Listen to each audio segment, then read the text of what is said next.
جی اس وقت ہم موجود ہیں پولیس ٹریننگ سینٹر کے پچھلی طرف، جہاں سے رات کو 9:30 بجے کے قریب 3 حملہ آور اس پی ٹی سی سینٹر میں گھسے تھے۔ جیسے کہ آپ دیکھ سکتے ہیں یہاں پر صورتحال کیا ہے کہ 6 سے 8 فٹ کوئی اونچی یہ دیوار ہے جو کہ مٹی سے بنی ہوئی ہے، اور یہاں پر خاردار تاریں لگائی گئی ہیں، اور حالت یہاں پر آپ دیکھ سکتے ہیں انتہائی آسانی سے یہاں سے حملہ آور یہاں پر اندر گھس گئے، جہاں پر آگے ایک واچ ٹاور موجود تھا، جہاں پر فائرنگ کر کے حملہ آوروں نے واچ ٹاور پر موجود اہلکار کو ہلاک کر دیا تھا، جس کے بعد حملہ آور جو ہیں وہ جناح ہاسٹل میں گھس گئے تھے، جہاں پر 700 کے قریب جو ریکروٹس تھے وہ یہاں پر جو ہیں وہ موجود تھے، جس کے بعد انہوں نے حملہ آوروں نے انہیں فوری طور پر یرغمال بنا لیا تھا۔ آپ یہاں پر صورتحال دیکھ سکتے ہیں، انتہائی آسانی سے جو ہے حملہ آور یہاں پر گھس گئے تھے۔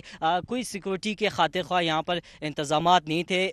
جو حکام ہیں ان کا یہ کہنا تھا کہ تقریباً 35 سے 40 کے قریب اہلکار جو ہیں وہ ایک شفٹ میں اس سینٹر میں موجود ہوتے تھے۔ کافی بڑی جگہ پر یہ قائم ہے پولیس ٹریننگ سینٹر، اور 700 کے قریب یہاں پر جو ریکروٹ جو کہ بلوچستان کے مختلف اضلاع سے ٹریننگ کے لیے یہاں پر رہائش پذیر بھی تھے اور جناح ہاسٹل میں موجود تھے۔ اگر بات کی جائے سیکورٹی کے حوالے سے تو یہاں پر خاطر خواہ اقدامات نہ ہونے کی وجہ سے کافی بڑا یہ سانحہ پیش آیا ہے۔ آپ دیکھ سکتے ہیں یہاں پر کوئی انتظامات یہاں پر خاطر خواہ نہیں کیے گئے تھے۔ یہاں پر خاردار تار لگائی گئی ہے جو کہ انتہائی خستہ حالت ہے۔ آپ دیکھ سکتے ہیں کوئی بہتر انتظامات نہیں کیے گئے تھے۔ دیوار چھوٹی سی موجود ہے، 6 سے 8 فٹ کے قریب یہ دیوار ہے، جسے بآسانی حملہ آوروں نے یہاں سے اس کو پھلانگ لیا تھا، اور آگے جا کر انہوں نے جو ہے ریکروٹ پر فائرنگ کر دی تھی۔ جی